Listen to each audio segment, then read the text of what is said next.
Welcome to HortTube. My name is Jim Putnam. This is a continuation of a big giant tour I've been doing for the last couple weeks, a very detailed tour of everything that's in the landscape here in Raleigh, North Carolina, Zone 7B.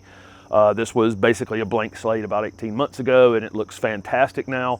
The part of the tour I'm giving you today is actually a vegetable garden update and edible plants and dahlias that are in this sunniest space in the backyard. It's also what I would refer to right now as the jungle, because I didn't do a very good job this year maintaining tomato plants. I have a tremendous amount of tomatoes, and yield is not an issue, but picking them is very difficult because they're piled on one another. Early on I was desuckering them, but then having gone out of town a few times, I basically just kind of lost control.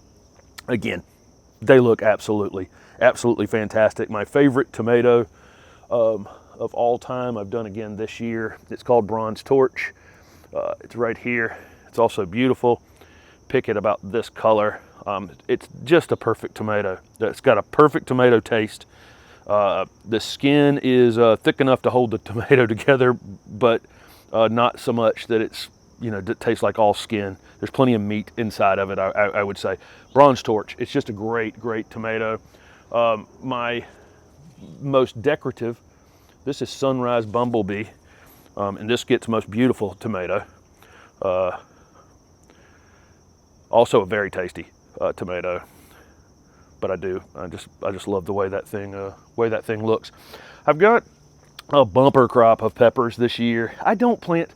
Okay, so the tomatoes are planted in straight rows because they're up on, they've got to be staked up. Normally better than this, but everything else I just kind of plug in. As the winter garden had faded, any space that was available, plants were added to it. So these jalapeno peppers here were added right to the end of this row, and I have just a giant bumper crop of jalapenos this year, again at the end of this row as well. Tomatoes are trying to eat them, but you can see this is a jalapeno called early jalapeno that I got from Johnny's. They are really hot. I pickled some of these, and they're the hottest pickled jalapenos I've had. Gave them to a neighbor, and they brought back some salsa, and the salsa was pretty much on fire. But the plants are fantastic, and if you don't mind a little heat, I would recommend that seed. There's some basil here that needs to be clipped back. It's in the process of flowering and trying to seed itself, and it will slow down if I don't clip it back. There are some cucumbers that you can't see in the camera in the first row over there that I'll show some B-roll on that look good. My other cucumbers back here behind me have mosaic virus that I'll show you in just a minute. The dahlias that I did from seed are anywhere from 2 feet tall to 3 feet tall at this point, and a few flowers here and there, but not that impressive so far. It's been we had a very cool spring start, and it's definitely slowed my dahlias down a little bit this year, but by mid-August they'll be this high and blooming like crazy. The ones further around have more flowers on them, and we'll go take a look at those. There's some lemon thyme. Herbs make great bed edge additions, and so there's thyme and sorrel, and there's some curly leaf parsley. There's an oregano, a rosemary here. Got several rosemary in the landscape. So there's a white flowering euphorbia that was planted in these rocks. These rocks are obviously decorative, but the little corner of this stone allows me to pull my water hose around this corner without decapitating my my herb plantings. Up above that is one of the dahlias that came back from seed. I did it from seed last year, and then it came back. Here in Zone 7, you can get some of your dahlias will come back, some won't. It's probably variety specific, but I wouldn't know the exact varieties. Got bees on the if you going back this way, you can see it's basically, right at the top of the list for the bees in the landscape. They pretty much work in the dahlia flowers all day long. A little bit of powdery mildew on some of the older ones that came back from last year, but overall not too bad. Coming around the rest of the the kind of herb garden that I create along the edge of the vegetable garden. There's a Salvia officinalis here that gets the lavender flowers on it. Of course, it's also a culinary herb, but it's quite beautiful when it flowers. A little more parsley. There's more thyme, oregano. There's some dill that came back from seed, and I just let it come back from seed. And then, everything loves the dill. The pollinators love it when it's flowering. The birds love the seed, and the caterpillars, love to do their thing on it as well. We'll eat the rest of it. There's a lot of, and there's some fennel back here that's back here for the same exact purpose. Eventually will be a host plant. The bronze fennel's beautiful, but really is here as a host plant for caterpillars later. And then there's a gold sage here, just a variegated salvia right there, and that makes a beautiful ornamental plant. Heading on around the other dahlias, this is another thing that I didn't do the best job on, was staking all of the dahlias. I have staked them here in the last few days, and they're really getting started now. I think within a week or so, there'll be 3 or 4 times more flowers on these, but they're just tons of buds on them. The thing with these hybrid dahlias is the first few flowers you get won't be the biggest flowers. But there's purple, yellow, you name it. This area will be absolutely stunningly beautiful in the next few weeks. I love this variety right here, and this is another one the bees work all day long. There's a bee on the one back here. I don't think I'll disturb them too much. They don't seem to care all that much that I'm messing with them. This is, as an example, this is like the 10th flower on this one. You can see how much bigger it is than some of the others that you're seeing. I harvested some of the potatoes in the potato bags already.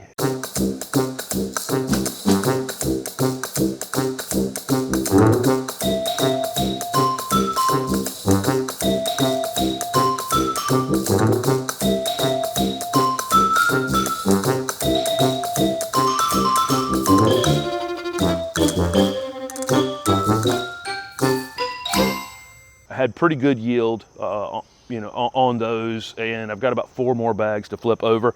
I just immediately replanted potatoes back in those bags that I'll harvest again later in the season. But I do have a how to grow potatoes in potato bag video. Again, I harvested them and then put about 10% of the potatoes back into the bags to grow again. So sometime in November, I should get more potatoes. I've got okra growing here that's, I guess, about 7 feet tall now. I got these seeds from Buddy Lee. This is like